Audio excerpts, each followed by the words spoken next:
Y'all today. My name is Bilal.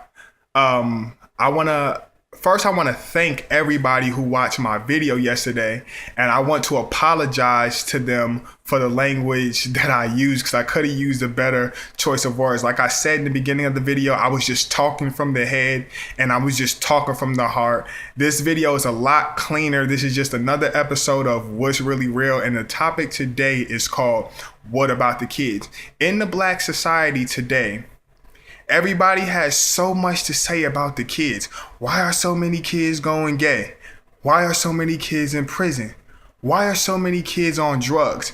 Well, a lot of people who don't take responsibility for their own actions like to blame everything but their self. You understand what I'm saying? Instead of just saying, oh, the kids are acting like this because the parents, they rather say, oh, rap music. Oh, TV. Oh, the radio. Oh, he wants to be like Chief Keef. You can't blame other people for what your kid is doing. You have to see what kind of parent you were. And with that being said, not saying that every parent was a bad parent. That's why their kid did what they did. What I am saying is a lot of parents just don't take responsibility for their own actions.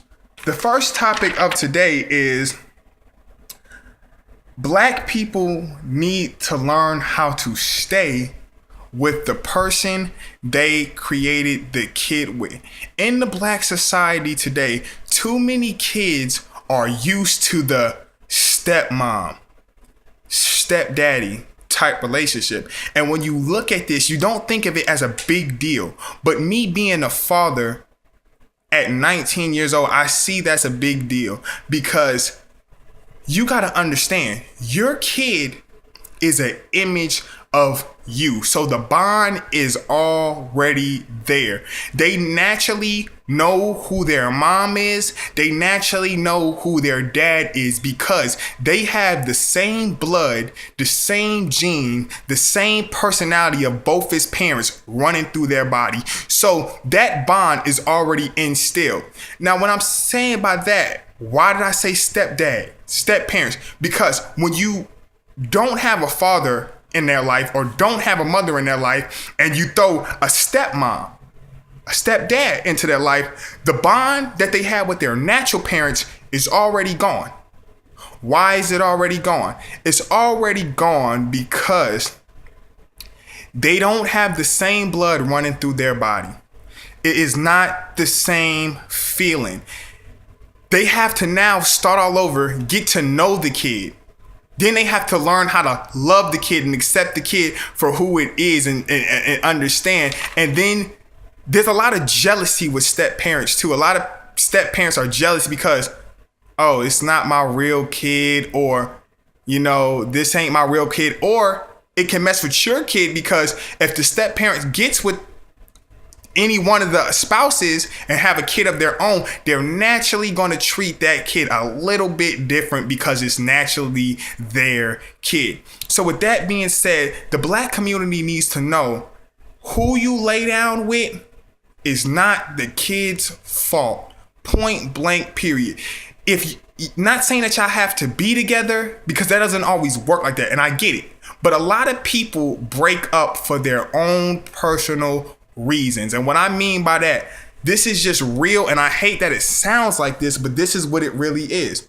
Some Black people feel like, oh, I've been in a relationship for too long, it's just getting boring, it's just not working out. Oh, I want better for myself, I think I'm gonna leave him, it's just not working out. Now, these are excuses that are just, if you think about, it's selfish because it's no longer about you anymore. Because the only person who's going to end up suffering in the end is the kid. So what you have to do is you have to learn how to talk to your spouse and come to some middle ground, whether you're together or not, that y'all are going to raise this kid together because y'all made this kid together and you want this to work. You have to try to make it work. Don't just break up and throw some bullshit ass excuse so you can just do what you want. I feel like too many Black families depend on child support to get back at the other. And you don't see how that affects the kid in the long run, because in the long run, Why should you have to force a grown ass man, a grown ass woman to take care of their kid?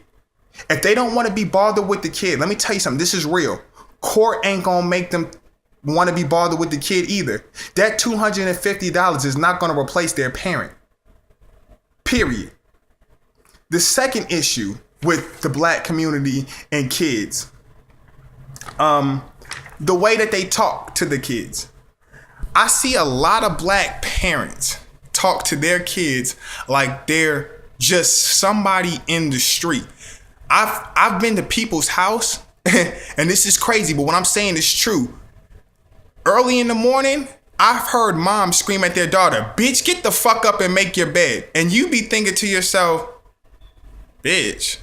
Or with a lot of other parents, "Motherfucker, do this. Motherfucker, you went to school." Now, you must remember, these kids have your genetics, your personality, your blood running through their body.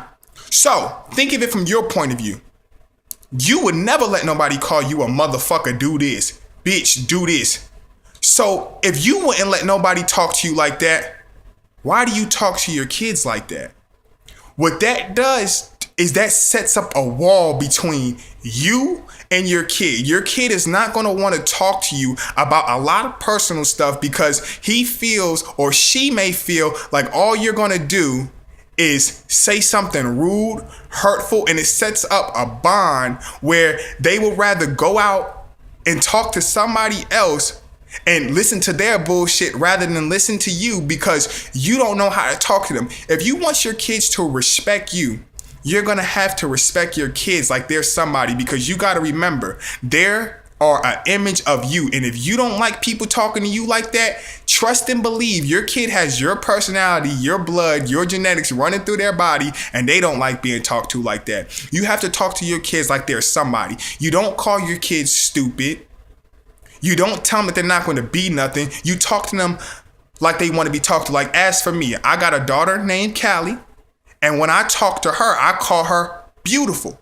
And the reason why I call her beautiful is because when she hears that enough, when she gets older and somebody calls her bitch, she's going to really not pay attention and understand that is not respect because she's used to being called beautiful. That's why I do that. As for my son, I call him yes, sir.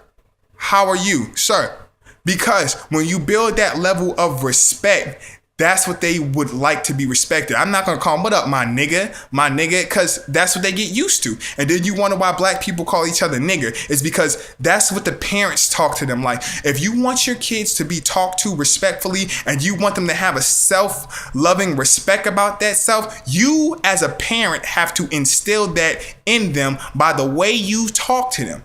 You have to talk to them like they're a respected person. You have to talk to them like they're just as important to you. Do not talk to them as if I'm the parent. I can say what the fuck I want to you and you better listen. That's not going to work like that. A relationship is always a two-sided thing, a two-way thing. It's not, "Oh, I'm finna do it this way and you finna listen." And it's not, "Oh, she can do it this way." It has to be a middle ground. Even if they're kids. Just because you're older doesn't mean that you can talk to them a certain kind of way. Just because you know more doesn't mean that you can talk to them any kind of way. You talk to them like they mean something to you. You wake up and you tell them that you love them. You let them know that they're beautiful. You let them, you make them feel like somebody, because a lot of kids do what they do because they feel like a nobody. And this is a true statement. What you call your kids, if they hear it enough, they'll believe it. You wonder why a bunch of girls run around and say, "I'm a bad bitch." They probably been getting called bitch all their life by their parents. You wonder why niggas run around talk about, "Nigga, I'm a hard ass nigga. I'm a hard head type nigga," because that's probably what their parents called them.